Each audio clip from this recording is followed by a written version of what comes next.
Sean. Thank you all for coming. I would especially like to thank my family, specifically my parents, for driving well over 3 hours to support me.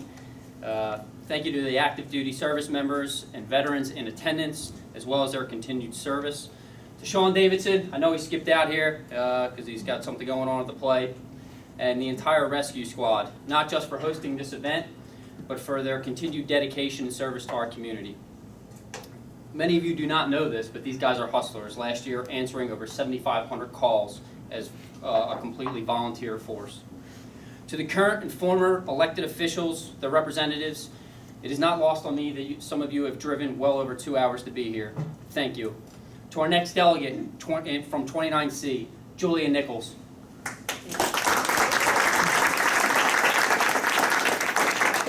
To our next county commissioners, Anne Marie Abel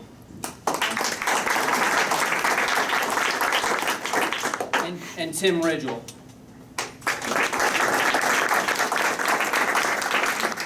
And while he hasn't filed, we know it's coming, the next president of the Board of County Commissioners, Howard Thompson.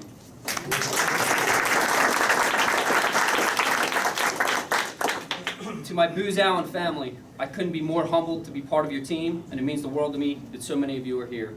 And lastly, to our entire team that has been with me from the start, Sean, Kara, Terrence, Brandon, Terrence Lacey, Alex, Jessamette Fassini, and Brian O'Sullivan. If I missed anyone, it was not intentional. I'd like to thank all of you for coming. Today, I formally announce my candidacy for the Maryland House of Delegates, District 29B.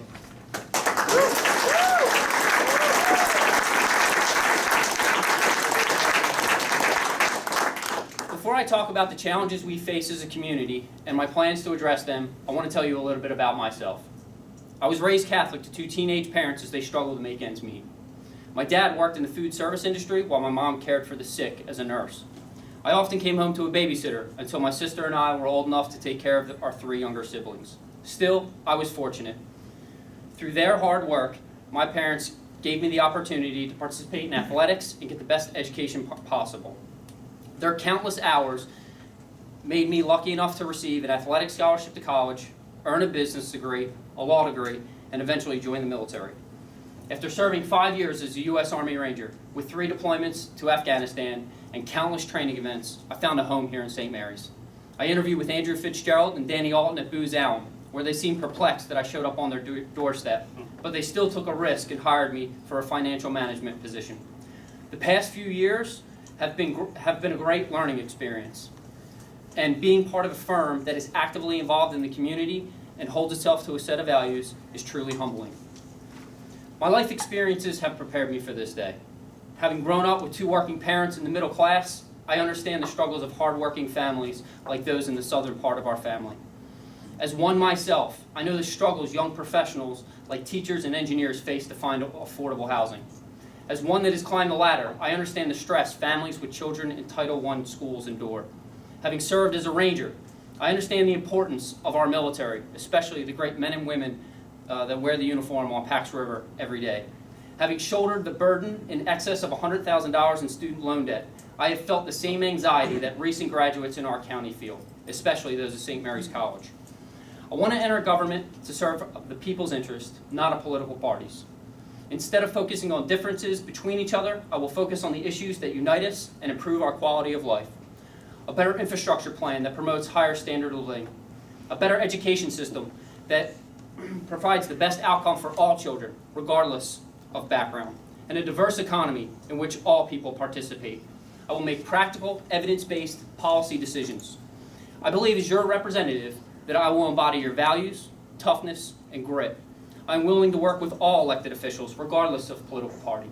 It does not matter if you are a Democrat, Republican, Libertarian, or unaffiliated. If you have a good idea, I will work with you to get it implemented.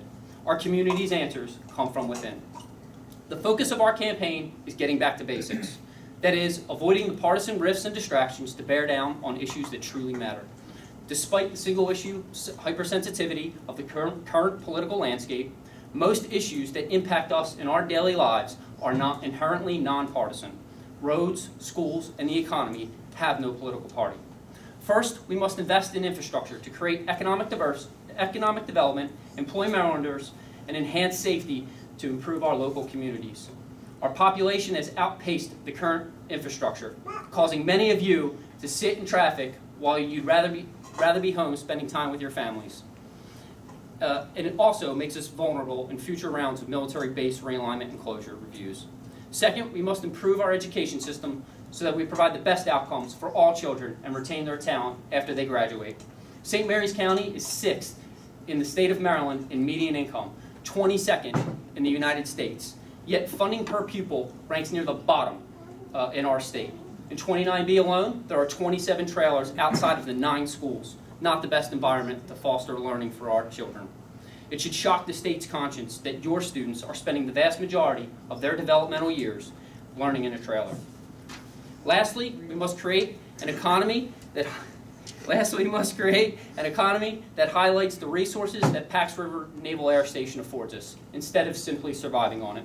My vision is to enhance our identity as the technology corridor of Maryland and attract more innovative companies that embrace that identity.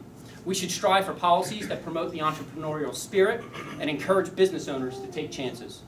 My platform will evolve as I continue to listen to your concerns and ideas, but it will always center around citizens, focused on leadership, grounded in shared values and a shared vision. The bottom line, people seek leaders that have a vision, are rational, steadfast, and confident under pressure. It's that kind of leadership I learned as a Ranger. Looking around at all of you gathered here with a sense of common purpose, I think of my unit in Afghanistan. During a patrol on a summer day, we made contact with a small group of insurgents. I still vividly remember hearing the sound of gunfire. When I came up on a group of young soldiers, they hurriedly explained to me that the enemy was in a wood line a few hundred meters away. We quickly designed a plan and then refined it. I could see their nervousness and feel their angst as we prepared to act. Admittedly, I too was nervous and scared. Understanding that projecting confidence was important, I collected myself, looked at them, and said, let's do this. As I prepare to climb in the political ring for the first time, I recognize the challenges that lie ahead. As I have met countless people, they tell me they are unnerved by the rhetoric and chaos in politics. I empathize with them, but believe I have the qualifications and leadership experience to offer a steady hand to find practical solutions to our complex problems. Let's do this. Thank you so much for coming this afternoon. May God bless you, our troops, and the United States of America.